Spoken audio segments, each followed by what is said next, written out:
Interactive 3D technologies and game mechanics allow presenting even the most complex information in a fascinating way. The number of users returning to a game is several times greater than that of returning users of an ordinary informational app. In the course of the game, they are motivated to learn more about the museum exhibits with which they have repeatedly interacted. This initiates a process of active learning. On the other hand, we all know about a huge number of blockbuster games involving weapons that often promote violence. We realized that our game needed to win over some of their audience and bring it to the virtual museum. We put forward several hypotheses on how to engage different audiences into interaction with the museum part of the game. For example, fans of shooter games used to get into the game for the chance to shoot from historical weapons. But later, they would start to become interested in the construction of such weapons, their history, and their legendary proprietors. Therefore, there is no forced immersion into the culture, which is a problem when trying to instill culture in modern teenagers. We decided to show the weapons not as a means of violence, but as a product of engineering genius gunsmiths and as a means of protecting the motherland heroes. It does not matter what country heroes. Every country has its heroes that people are proud of. You can see in-game weapons created by Colt, Maxim, Mosin, Spagin, and other great gunsmiths. We plan to create a 3D simulator which allows to interact with the most famous weapons presented in the museum. We shot hundreds of photos and obtained real drawings of all these weapons and original instructions for their use. The functioning of every exhibit is lifelike.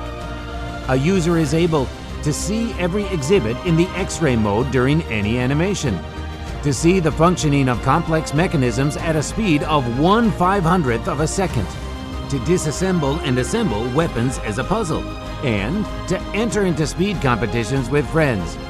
And yet, each of these museum exhibits is a cultural asset.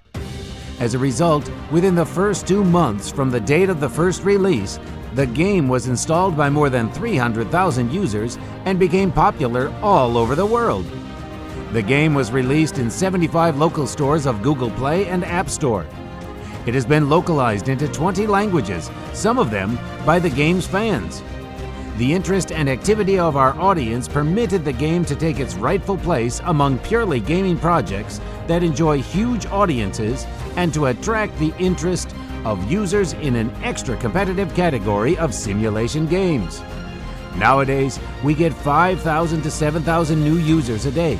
The number of active users of the game amounts to 43,000. The game was included in the category Recommended for the Family Brain Games at Google Play. The game contains no violence, only a lot of interesting mechanics and cognitive information. For the users who prefer to watch the exhibits, through the fact we offer a web version of the game using WebGL technology.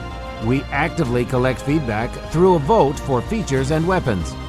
We have created a group of beta testing of the interested users to help develop the game. Our page at Google Play is a mini community for feedback collection. For some of our users, the game has become an encyclopedia of weapons and a virtual museum.